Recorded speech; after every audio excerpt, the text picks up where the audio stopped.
Olá, pessoal. Bom, primeiramente, né, boa noite a todos. E aí, vocês estão, espero que estejam bem aí, né? Tenham passado a semana aí tranquila. Então, para quem não me conhece, meu nome é Matheus, né, sou estudante de psicologia do 10º semestre. E a nossa conversa de hoje vai ser um pouquinho sobre a identificação, né, dos pensamentos automáticos, né? Antes de darmos início a esse tema, né, para quem não me conhece não viu os vídeos anteriores, né, esses vídeos foram gravados no intuito de mostrar a vocês um pouquinho, né, de como funciona a terapia cognitivo comportamental, né, como nós psicólogos, terapeutas cognitivos comportamentais, a gente analisa o sujeito, fazemos, né, essa anamnese, né, chamada, como a gente consegue, através das técnicas, através, né, das nossas conhecimento teórico dentro da linha da terapia cognitivo comportamental, a gente analisa e traz, né, trata junto com o seu paciente, né, a uma linha de terapêutica, né, onde a gente traça nossos objetivos junto com os objetivos dos pacientes, o que eles trazem, né, como queixa, né, para vocês, psicólogos, né. Dentro desses vídeos, a gente mostra aí o surgimento da TCC, introdução da TCC, né, e também alguns capítulos dentro dessa abordagem. Né. O livro base que eu uso, caso vocês queiram ler, né, estudar um pouquinho mais também, junto com esse conteúdo que a gente está conversando, é o livro de Judith Becker, né, Teorias Cognitivas Comportamentais. Eu aconselho a vocês a comprarem da terceira edição, né, que é a edição mais nova, né, que tem alguns capítulos que tinha, né, no 2 e não tem mais no 3 porque a gente não usa mais, né, não é usado mais dentro do setting terapêutico, né, que é o que a gente vai conversar aí nessa aula de hoje, né, um pouquinho, né, não, a segunda parte dessa aula, né, essa aula vai ser dividida, né, em duas etapas, que tem muito conteúdo para a gente conversar sobre essa identificação dos pensamentos automáticos. Antes de darmos início à nossa aula de hoje, eu gostaria de conversar um pouquinho para vocês e explicar, né, para quem não sabe ainda, eu já fiz um vídeo sobre isso, um vídeo chamado de conceitualização cognitiva, onde a gente conversa um pouquinho também dos pensamentos automáticos. Pois bem, o que é um pensamento automático? De onde ele vem? A TCC, né, que é a terapia cognitivo comportamental, ela funciona da seguinte forma, né? A gente pega uma situação, problema que o paciente traz. Essa situação, problema pode ser uma situação que ele viveu, uma situação que ele está vivendo, qualquer situação, problema, né, que a gente chama de situação, problema, porque é dessa situação que a gente faz a análise, né, completa, né, análise cognitiva completa do sujeito. Né? Então você tem essa situação problema e através dessa situação problema a gente codifica nós seres humanos, né? Dentro da a linhagem, né, da TCC. Né? A TCC ela lê da seguinte forma: a gente tem essa situação problema, dentro dessa situação problema a gente analisa através das nossas crenças centrais. Então você tem a situação problema. Essa situação problema a gente analisa, codifica através das nossas crenças centrais. Mas o que são crenças centrais? As crenças centrais, para nós, são regras absolutas, né? E a gente começa a, a interpretar, a entender, né, do conteúdo, da nossa vivência, né, das situações que vão acontecendo no nosso cotidiano, e a gente vai entendendo, né, codificando até os nossos 21 anos, né, onde a gente tem a nossa personalidade, né, a nosso si, a nossa identidade formada. Daí que a gente forma o que é chamado, né, que a gente chama de crenças centrais, que são regras absolutas. Né, e essas regras absolutas a gente forma para decodificar, né, essa situação, problema, e o resultado, né, dessa decodificação é que a gente chama de pensamento automático, né, o que vem após essa decodificação. Tá?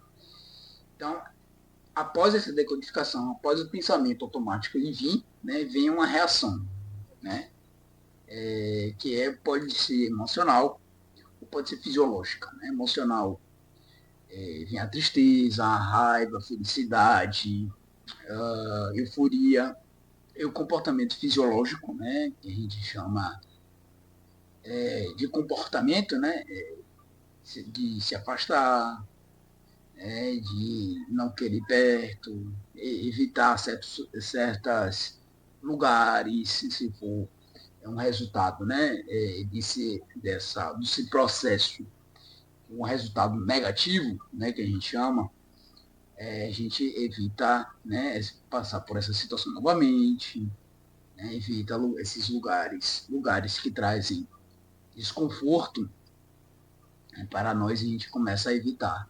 Né? Então, isso aí é o nosso comportamento. Né? Então, a gente analisa dessa forma. Né? Então, o sujeito ele traz uma situação e a gente vai, o nosso carro-chefe, né? A nossa primeira situação, nossa primeira linha até teórica, para chegarmos ao nosso objetivo, né? Que o paciente ele traça, né? Dentro da nossa anamnese, através desse processo, né, que a gente chama, esse processo que a gente chama, né, de conceitualização cognitiva, né, a gente interpreta a situação do sujeito, né, a vida, as nossas crenças centrais, as crenças de desamparo, desamor, desvalor, né, então eu sugiro quem não assistiu essa aula de conceitualização cognitiva, antes de assistir essa aula, né, de hoje, eu aconselho, né, vocês assistirem esse primeiro capítulo aí, de conceitualização cognitiva, tá certo? Pois bem, vamos dar logo uma introdução da nossa conversa de hoje. Né? A gente já expliquei mais ou menos o que é o pensamento automático, já deu essa leve introduzida, né, da nossa aula de hoje. Né? Então, revisando, né, o modelo cognitivo, sugere que a interpretação de uma situação, em vez da situação em si, expressa em pensamentos automáticos ou imagens. Né? Essa decodificação que a gente falou, né, esse pensamento, né, ele pode ser feito em pensamento em si, né, em frases, né, ou em imagens. A gente vem, lembra das situações em imagens, né, então a gente vem, o pensamento que vem logo na nossa cabeça. Né? Então, como a gente já conversou, né, influencia na nossa emoção, comportamento e na nossa resposta aí, fisiológica. Né? Mudança de frequência cardíaca, mudança na nossa respiração tem a ver aí, com o nosso comportamento, com a nossa emoção. É importante, né, ajudar os pacientes a responder esses pensamentos inúteis, né, e imprecisos. A gente tem, né, antes de darmos continuidade, né, para a gente simplificar, aí, né, quando a gente trouxe aí pensamentos inúteis, para vocês podem soar meio que um nome pejorativo, né? Porque esse pensamento inútil. Às vezes a gente tem uma interpretação, a gente tem um pensamento automático, que a gente chama de pensamento automático disfuncional. Né? Pode ter uma situação que essa situação a gente interpreta essa situação de uma forma, né, que é através das nossas crenças, como a gente já vem conversando, e às vezes não é uma interpretação 100% verdadeira. Né? Então, a gente pode ter algumas crenças disfuncionais, né? A gente tem as crenças disfuncionais, como essas crenças são, né, como se fosse o nosso óculos, né, onde a gente interpreta essa situação, a gente vai ter, consequentemente, a nossa emoção disfuncional, comportamento disfuncional e resposta fisiológica, consequentemente, né, disfuncional. Né, por isso que a gente chama, né, de esses pensamentos inúteis, imprecisos, onde a gente não tem uma funcionalidade, né, dentro desse comportamento, dentro do comportamento do sujeito, né, onde traz prejuízos para o sujeito. Determinados acontecimentos não vão quase universalmente, né, perturbadores, como por exemplo uma agressão pessoal ou rejeição. No entanto, né, essas pessoas com transtornos psicológicos exibem um pensamento enviesado. Né? A maioria dos transtornos aí, psicológicos trazem um comportamento, um pensamento disfuncional, né, enviesado. E a gente começa, através das nossas técnicas, né, a gente começa a desconstruir essas crenças. Ajuda-se, na verdade, né, os pacientes a desconstruir essas crenças. Desconstruindo crenças disfuncionais, a gente começa a mudar o comportamento desse sujeito. Elas costumam, né, ver as situações como muito mais negativas do que de fato são. Né? Elas podem interpretar mal situações neutras ou mesmo positivas. Ao examinar criticamente e responder a seus pensamentos, elas, em geral, se sentem melhor. Por que isso? A gente começa a entender, né, as nossas dificuldades, as nossas crenças, os nossos pensamentos, né? E começamos a entender também do porquê que a gente está agindo de uma seguinte forma, né? Por que a gente está agindo assim? Porque a gente age com desprezo por certas pessoas, né? E também age com euforia, né? Com felicidade, com alegria, as pessoas que a gente traz, que traz para nós felicidade, que traz para nós conforto. Né? Então a gente começa a entender, né, esse processo e começamos a não julgar, né? Não julgar as situações onde a gente não queira estar presente, né? Onde a gente não quer estar em determinados lugares e onde a gente não quer ter determinadas companhias de certas pessoas. A gente começa a entender o porquê e aí diminui, né, as nossas situações onde a gente pode gerar isso, né, esses desconfortos, a gente estar no lugar obrigado, né, responder a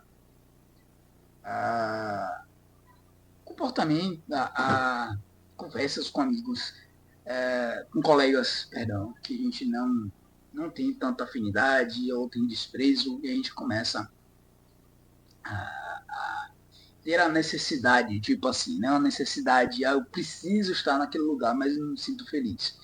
Isso já ao longo período, né, pode se trazer alguns transtornos, como por exemplo os transtornos de depressão, né, onde é comum, né, as pessoas com depressão estar voltado aí a essas situações de a gente não conseguir trazer mais prazer à vida. Enfim, e aí um exemplo, né, para a gente começar a entender o porquê de quando a gente examina, né, nossos pensamentos, a gente se sente um pouquinho melhor. Iremos abordar, sobretudo, nos pensamentos automáticos que criam obstáculos, né, à realização dos objetivos que a gente trata, né, que a gente traz né, dentro do nosso setting terapêutico, aí, junto com nossos pacientes. Né. Com essa aula, né, o que eu espero de vocês? É que vocês entendam como se dá o funcionamento desse processo, identificação dos pensamentos automáticos, desses pacientes, e com isso, né, serei capaz de responder os seguintes questionamentos que a gente vai, que são temas, né, subtemas, né, dessa aula que a gente vai começar primeiro, começar nessa aula de hoje. Bom, o primeiro tópico que a gente vai conversar um pouquinho, né, quais são as características dos pensamentos automáticos. Segundo tópico, né, como você pode explicar os pensamentos automáticos para os pacientes. Como você obtém e e especifica os pensamentos automáticos, como é o modelo cognitivo estendido, quais são as diferenças formais dos pensamentos automáticos, o que você pode fazer quando os pacientes têm dificuldades para identificar seus pensamentos automáticos. E, por fim, né, o nosso último tópico será, né, como você ensina os pacientes a identificarem os seus pensamentos automáticos de forma independente. Dando início, né, à nossa aula propriamente dita, aqui só foi uma pequena introdução, né, que eu gostaria de trazer para vocês, será, né, as características dos nossos pensamentos automáticos. Pois bem, o que isso significa? Nossos pensamentos automáticos, né, são um fluxo de pensamentos que coincidem a um fluxo de pensamentos mais manifestos. Esses pensamentos não são características apenas do indivíduo em um sofrimento psicológico. São uma experiência comum a todos nós. Né? Na maior parte do tempo, quase não temos conhecimento, né, desses pensamentos, embora com apenas um pouco de treinamento possamos facilmente trazê-los à consciência. Quando tomamos consciência de nossos pensamentos, podemos automaticamente fazer uma verificação da realidade, né, para ver se não estamos sofrendo uma disfunção psicológica, né, também chamado de pensamento disfuncional. Esse tipo de pensamento, de teste automático de realidade, de resposta aos pensamentos negativos, é uma experiência comum. Pessoas que estão em sofrimento, em geral, não se engajam nesse tipo de exame crítico, né? Terapia cognitivo comportamental, também chamada, né? Pelos alunos, profissionais de TCC, ensina né, ao paciente ferramentas, né, para avaliar seus pensamentos de forma estruturada e consciente, né? Sobretudo quando ele está abalado ou engajado em um comportamento que se chama de comportamento inútil, né, ou comportamento disfuncional. A Abby, que foi um paciente de Judite, né, como, por exemplo, tem que ficar em casa para consertar um vazamento embaixo da pia. Então não pode assistir o jogo de futebol do seu neto. Né.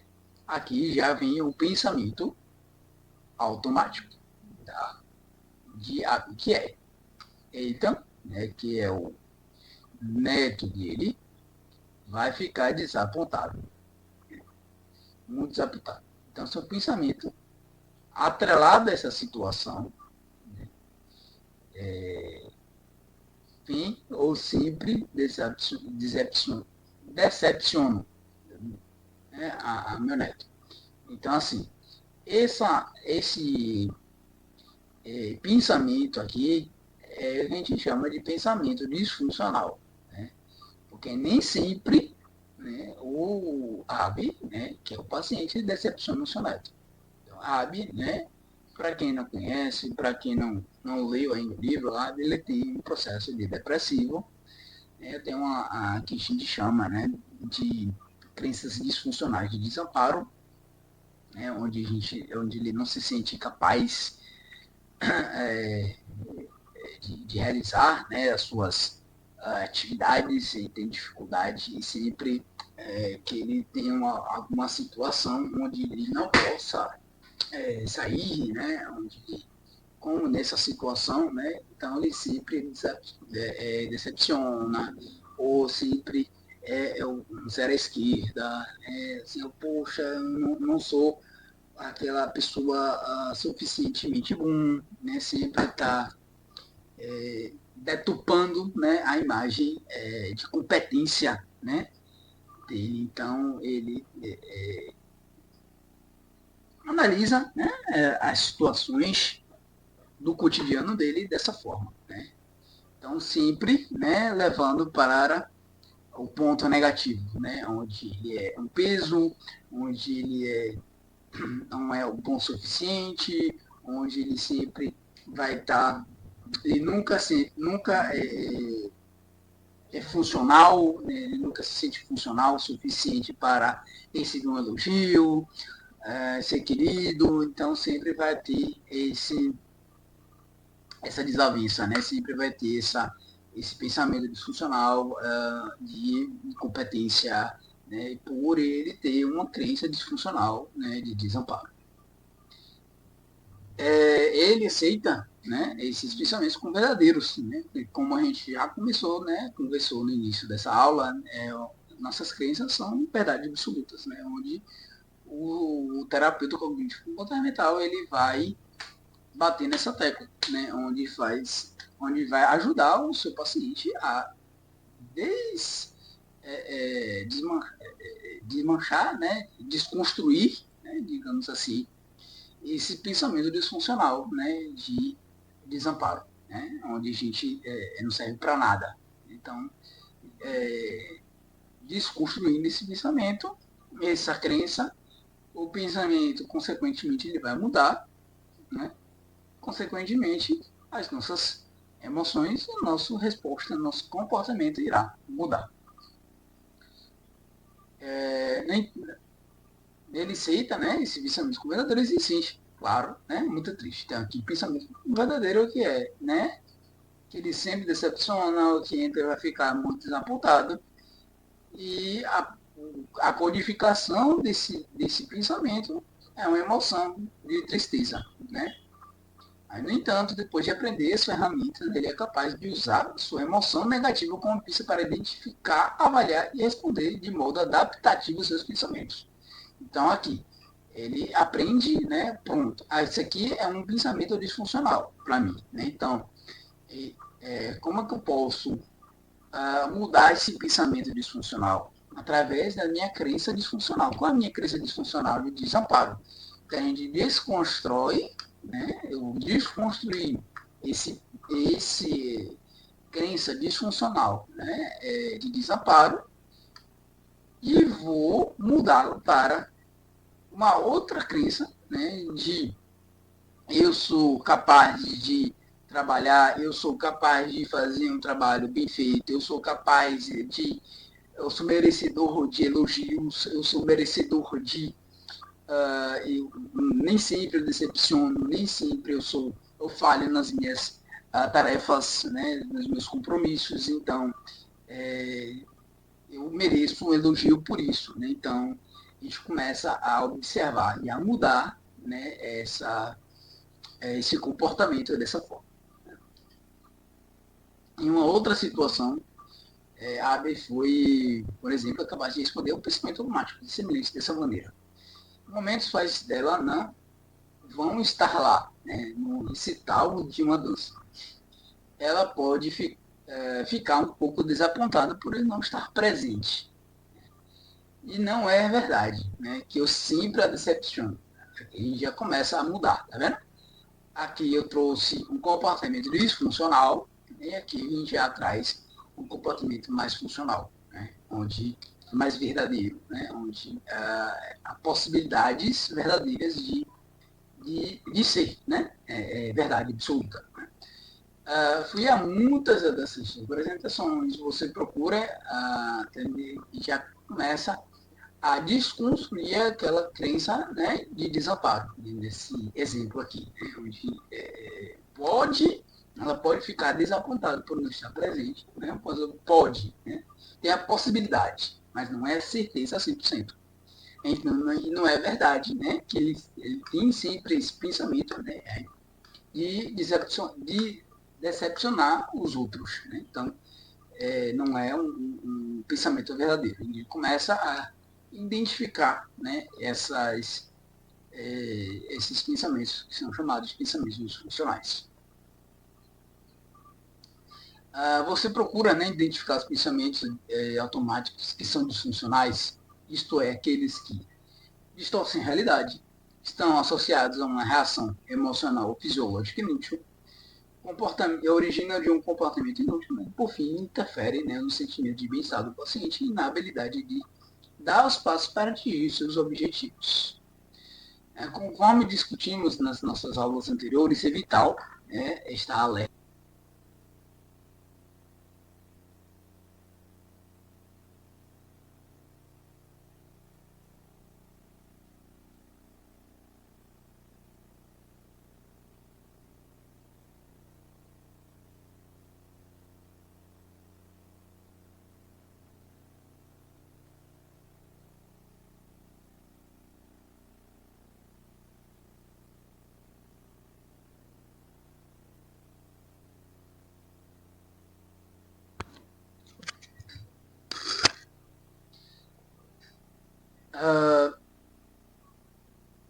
mas também podem ser sobre o paciente, né? Ou não consigo fazer nada direito, né? Ou o terapeuta não consegue me entender, né? Ou o processo da terapia não gosta de dar feedback, né? Não vai funcionar para mim. Então, essas são as opções, as possibilidades, né? De cognições, né? Aí importantes que a gente conversa junto com o paciente. Elas podem também, né, minar, né, a motivação, um senso de adequação no valor ou a concentração do paciente dentro desse processo. Por fim, né, os pensamentos automáticos podem interferir na relação terapêutica. Identificar pensamentos automáticos na hora dá ao paciente a oportunidade, né, de testar e responder aos seus pensamentos automáticos imediatamente, né, o que facilita o trabalho no restante da sessão. Os pensamentos automáticos disfuncionais são quase sempre negativos, a menos que o paciente seja maníaco ou hipomaníaco, como por exemplo, é uma ótima ideia vir com o meu carro pode andar mais rápido. O paciente tenha traços narcisistas, como por exemplo, sou superior a todos, né? E por fim, o paciente esteja se dando permissão para engajar em comportamentos mal adaptativos, como por exemplo, tudo bem, beber demais porque todos os meus amigos estão fazendo a mesma coisa. Os pensamentos automáticos em geral são muito breves e o paciente costuma ter mais consciência da emoção que ele sente como resultado dos seus pensamentos do que dos pensamentos propriamente ditos. Sentado na sessão, por exemplo, o paciente pode estar consciente, né, de se sentir ansioso, triste, irritado e envergonhado, mas pode não ter consciência dos seus pensamentos automáticos que trazem essas emoções, né, de desconforto, né, de ansiedade, tristeza, enfim, até que os invoque, né, até que você, os terapeutas, né, os invoque, chamar a atenção do seu paciente para isso. As emoções, né, que os pacientes sentem estão logicamente associadas, né, ao conteúdo de seus pensamentos automáticos. Por exemplo, ele pensa, isso tudo está uma grande bagunça, eu sou um grande preguiçoso, né? E se sente triste.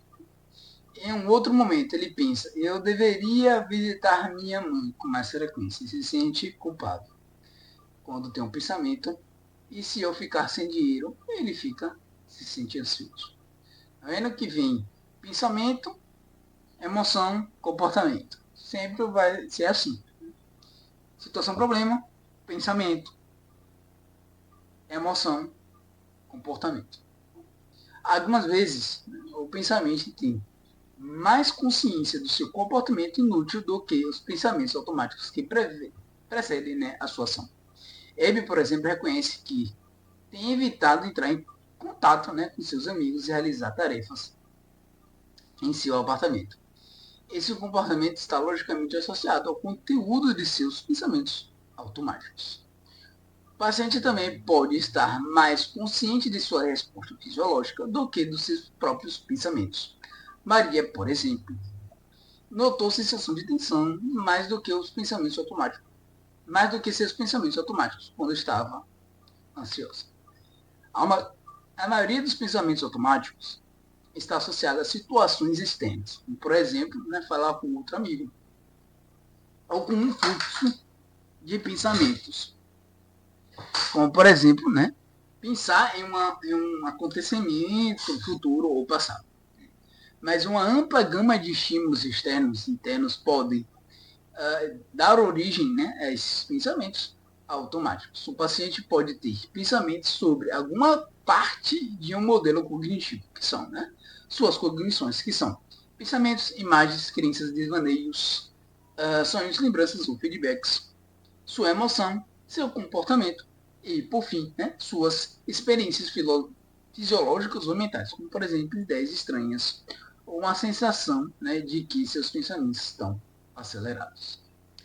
Qualquer um desses estímulos pode originar um pensamento automático ou uma série de pensamentos automáticos, seguindo por uma reação emocional, comportamental ou fisiológica, né? Esses são alguns exemplos que eu trouxe de Ibn.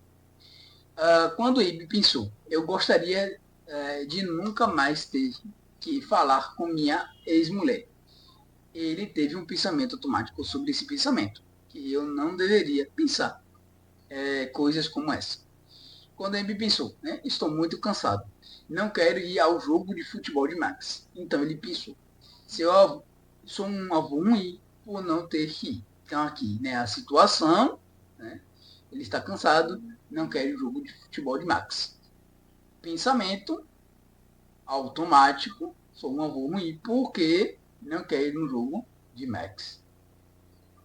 Comportamento, emoção, tristeza, provavelmente, né? Comportamento pode ser isolamento, pode ser diversos outros relacionados a isso.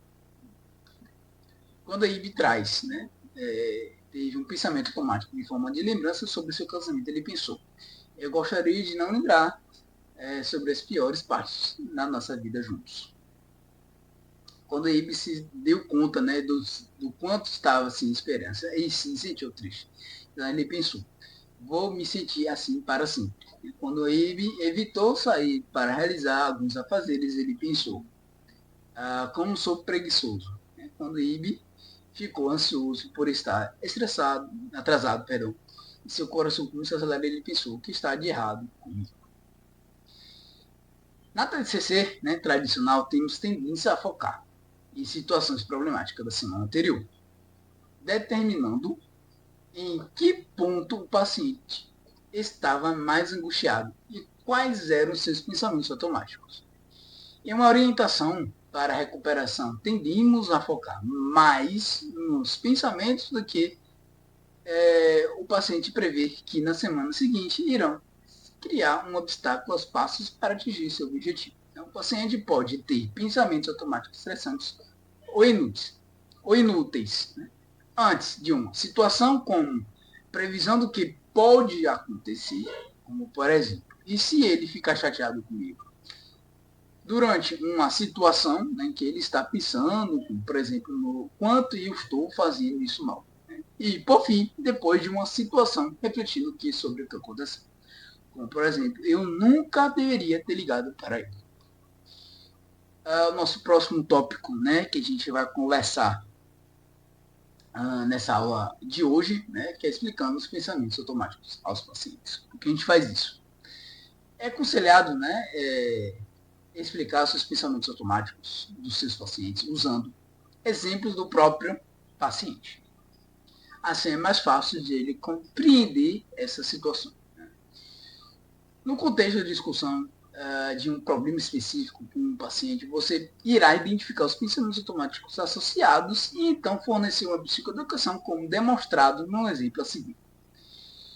A psicoterapeuta pergunta para Maria, né, sua paciente.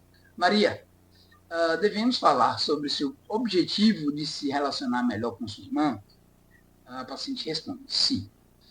Então, a psicoterapeuta indaga, né, novamente. O que você quer fazer esta semana? O paciente responde, na verdade, deveria perguntar se ela quer sair para almoçar. A psicoterapeuta indaga novamente, como você está se sentindo? E o paciente responde, não sei, triste, deprimida. O psicoterapeuta indaga novamente, o que está passando pela sua mente? A paciente responde, ela tem tanta sorte, jamais vou conseguir ter uma vida como a dela.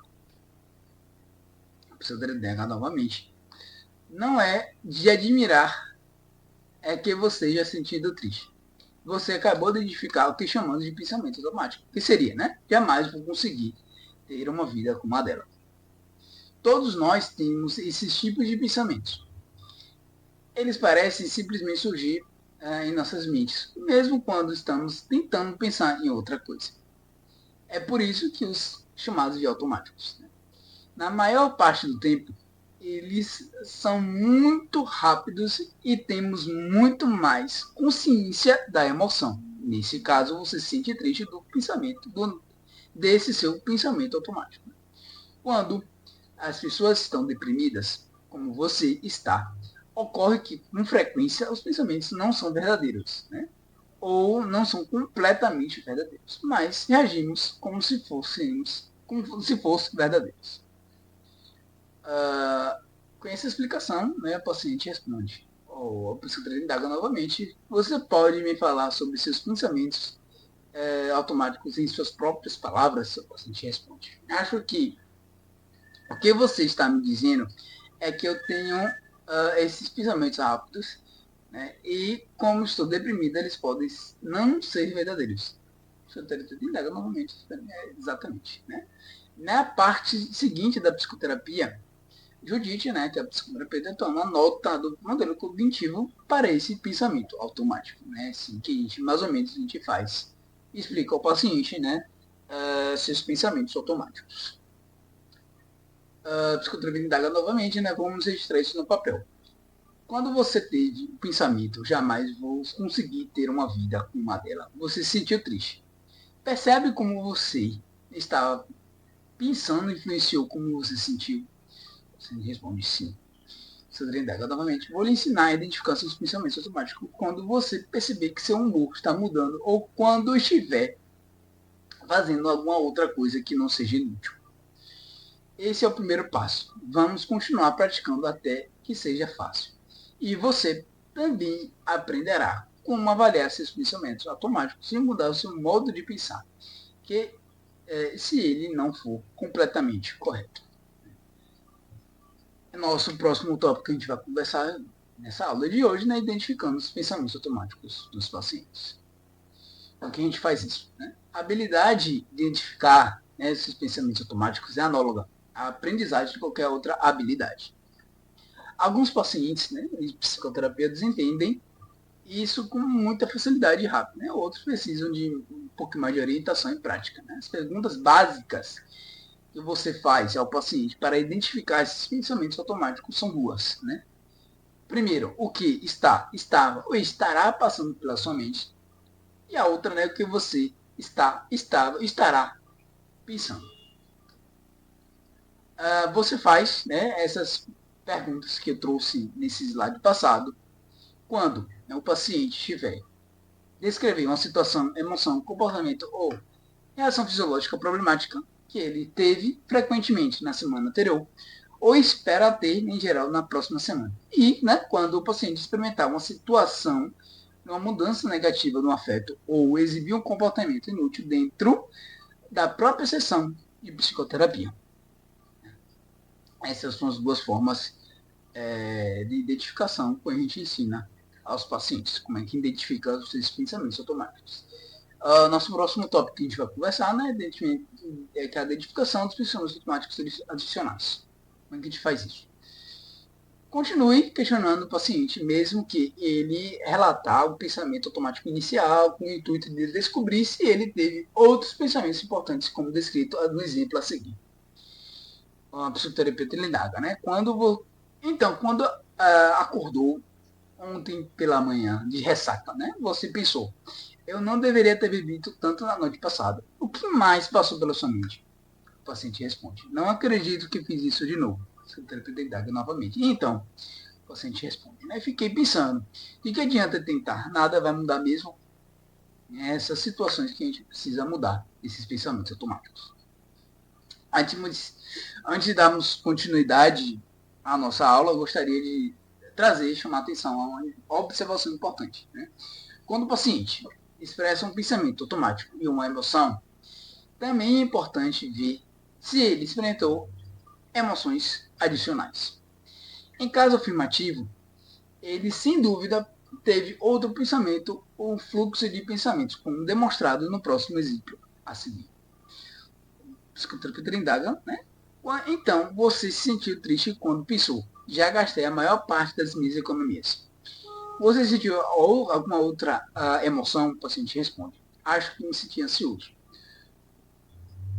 O paciente indaga novamente, o psicoterapeuta, perdão. O que estava pensando pela sua mente que o fez se sentir ansioso? O paciente responde, eu estava pensando o que vai acontecer comigo. E se eu não conseguir pagar o aluguel? Vou acabar na rua. Nosso próximo tópico que a gente vai conversar, né, nessa aula de hoje é o modelo cognitivo estendido. O que isso significa? Né? Os pacientes algumas vezes têm uma série de pensamentos automáticos e reações sobre um determinado problema, especialmente se o paciente acaba se comportando de uma forma inútil, né, como, por exemplo, usando um comportamento impossível. É importante registrar os muitos passos, né, desde o desencadeante inicial até a reação final, o que pode levar alguns segundos ou até horas. Depois que você e seu paciente mapearam o cenário estendido, você pode mostrar todos os lugares onde ele pode aprender a intervir antes de se engajar no comportamento disfuncional. Isso costuma deixar, né, o paciente com mais esperança quando a solução do problema. Nosso próximo tópico, né, que a gente vai conversar seria formas de pensamentos automáticos. Os pensamentos automáticos costumam se apresentar mais de forma verbal. Algumas vezes, no entanto, estão na forma de imagens, né? E às vezes o paciente não declara seus pensamentos automáticos completamente. Ele pode lhe contar suas interpretações das suas experiências e incluir seus pensamentos automáticos no discurso. Expressar frases curtas e, por fim, relatar pensamentos automáticos como perguntas. Se isso for o caso, você precisa guiar o paciente para mudar suas verbalizações de modo que eles estejam de uma forma que possa ser avaliada. E a gente encerra, né, a nossa primeira parte da nossa aula por aqui. Qualquer dúvida, qualquer problema, qualquer discussão, qualquer curiosidade que vocês tenham, pode mandar, né, por esse e-mail aí. Esse e-mail é o meu e-mail pessoal, né, meu profissional, onde estarei disponível para ajudá-los da melhor forma possível. Ou então pode na descrição dos comentários desse vídeo que eu vou estar lá disposto para ler, né, e responder assim que possível. No mais, espero que vocês tenham compreendido até aqui, né, esse conteúdo. Espero que vocês tenham gostado e ajudado a entender esse processo. Então, vejo vocês na próxima aula.